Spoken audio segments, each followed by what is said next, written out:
Hallo und herzlich willkommen zu einer neuen Folge von Mountain Mentor mit mir, David Göttler. Nach über 20 Jahren in den hohen Bergen der Welt, unzähligen Expeditionen und Trekkings, will ich meine Erfahrung mit dir teilen und hoffe so, der ein oder andere Tipp und Trick hilft dir bei deinem nächsten Abenteuer da draußen. In dieser Folge will ich dir zeigen, welche Schuhe ich für welche Aktivitäten benutze.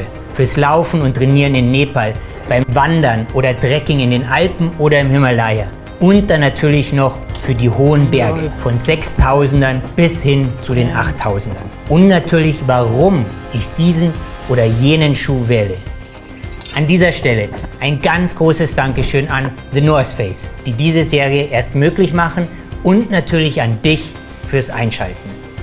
Ich freue mich über jeden Kommentar, jedes Like, und du hilfst mir sehr, wenn du den Kanal abonnierst. Und nicht vergessen, die Glocke aktivieren, wenn du keine Folge verpassen willst.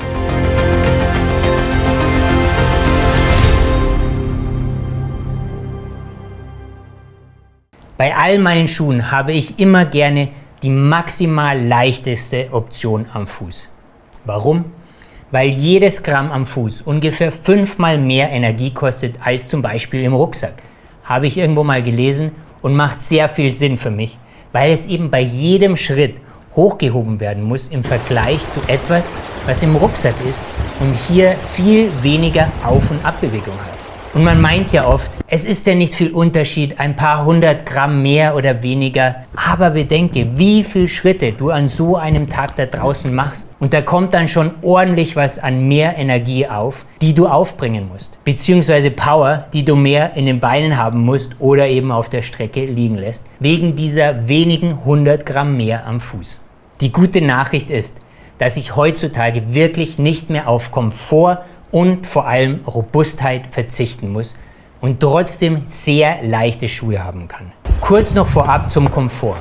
Hier habe ich gerne viel Bewegungsfreiheit im Knöchel. Egal, ob das beim Wandern, Trekking, Bergsteigen, Eisklettern oder auf Expeditionen ist. Viele sagen immer, aber man knickt mit sogenannten Low-Cut oder weichen Schuhen um. Ich bin fest davon überzeugt, sobald man sich an diese Freiheit gewöhnt hat und die Muskeln hier ein wenig trainiert hat, man sicher nicht öfter umknickt als in einem festen Schuh, der über die Knöchel geht. Hat dafür aber immer ein sehr viel besseres Gefühl, wie und wo man hintritt oder den Fuß platzieren kann. Und man geht oder rennt oder klettert einfach sehr viel besser. Das zumindest meine Meinung dazu vorab.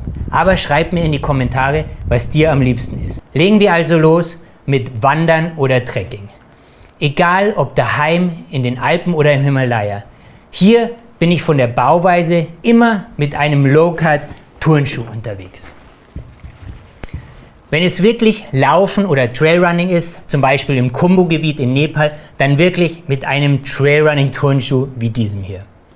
Aber selbst wenn ich nur wandern oder Trekking gehe, bin ich am liebsten mit dieser Art von Schuh unterwegs. Gerade bei den klassischen Trekkings in Nepal oder im Khumbu-Gebiet oder der Annapurna-Runde reichen für mich diese Art von Schuhen komplett aus. Und ich habe eben immer einen super leichten und bequemen Schuh am Fuß. Ich verstehe wirklich nicht, warum man hier mit einem schweren Bergschuh oder Wanderschuh am Start geht. Je nach Jahreszeit nehme ich hier als Alternative einen Laufschuh, der eine Gamasche dran hat. So wie dieser hier, der Vective Guard. Da kann dann kein Staub, Matsch oder Schnee rein und der Fuß bleibt trocken. Wenn ich weiß, ich habe sehr felsiges Terrain auf der Speisekarte, dann bin ich im Moment am liebsten mit diesem hier unterwegs, der Crackstone.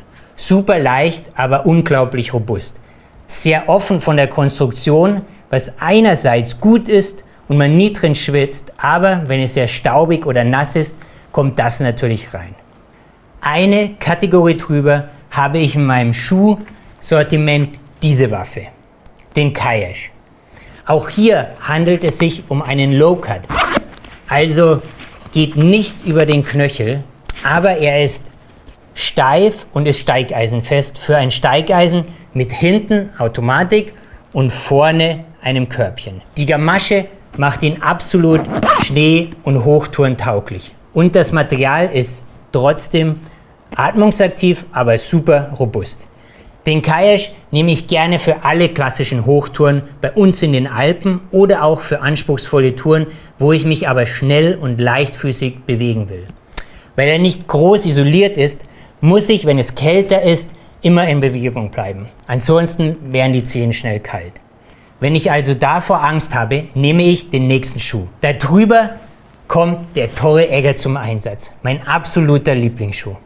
Mit dem war ich sogar auf dem Mount Everest. Mit ein paar kleinen Modifikationen und Zusätzen. Dazu gleich mehr. Beim Torre Egger war ich von Anfang an bei der Entwicklung mit dabei.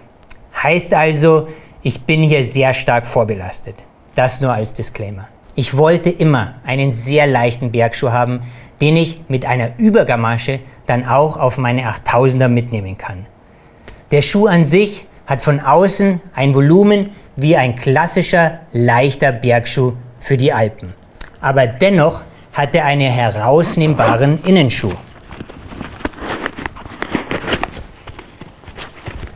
Was mir das Leben sehr viel einfacher macht. Trotz dieser Konstruktion, die man normalerweise nur bei 6.000 oder 8.000er Schuhen findet, die dann auch immer super klobig daherkommen, kann ich mit diesem Schuh sehr gut gehen, da er sehr flach von der Sohle aufgebaut ist. Habe auch immer noch eine schöne Freiheit im Knöchel wegen der halbhohen Schale und dem weichen Innenschuh.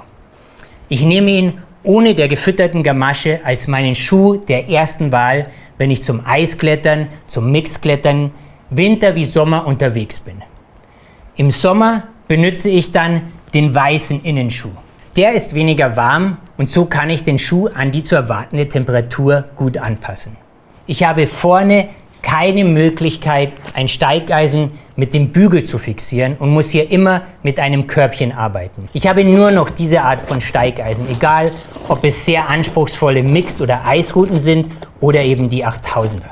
Vorteil für mich ist ein flacher Schuhaufbau vorne und ein besserer Gehkomfort und präziseres Antreten. Und wenn diese Art von Steigeisen gut passen, sitzen die genauso fest wie ein vollautomatisches Steigeisen. Aber ich bin da eher in der Unterzahl mit dieser Meinung. Deshalb haben wir beim normalen Torre Egger auch die Nut vorne drinnen gelassen, so dass ja jeder ein richtiges vollautomatisches Steigeisen benutzen kann.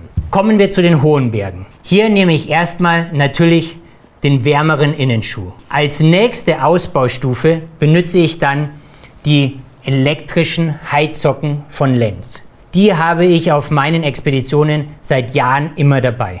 Was wichtig dabei ist, die Akkupacks immer mit einer dieser Verlängerungskabel nach oben zu verlegen in eine Tasche im Base Layer oder der Innentasche der Jacke. Dadurch kann ich einfach die Heizleistung besser verstellen und auch checken, wie viel Batterie ich noch habe, und on top bleiben sie natürlich hier schön warm. Und dann als letzte Ausbaustufe kommen diese Primaloft gefütterten Übergamaschen drüber.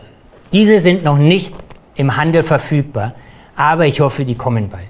Es gibt aber auch von anderen Herstellern solche Übergamaschen. Einfach mal googeln. Da steige ich mit dem gesamten Schuh rein. Achtung, meine Gamasche hat hier keine richtige Sohle. Brauche ich aber auch nicht, weil ich da immer mit Steigeisen unterwegs bin, wenn ich diese Gamasche am Schuh habe. Diese verwende ich vorne mit einem Körbchen und hinten dem Automatikbügel.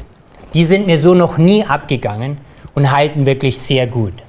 So, jetzt kennst du meinen Schuhschrank. Nochmal als goldene Regel.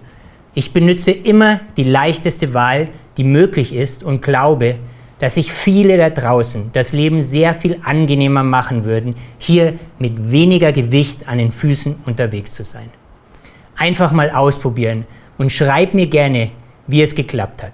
Ich hoffe, du kannst den ein oder anderen Tipp wieder auf dein nächstes Abenteuer mitnehmen.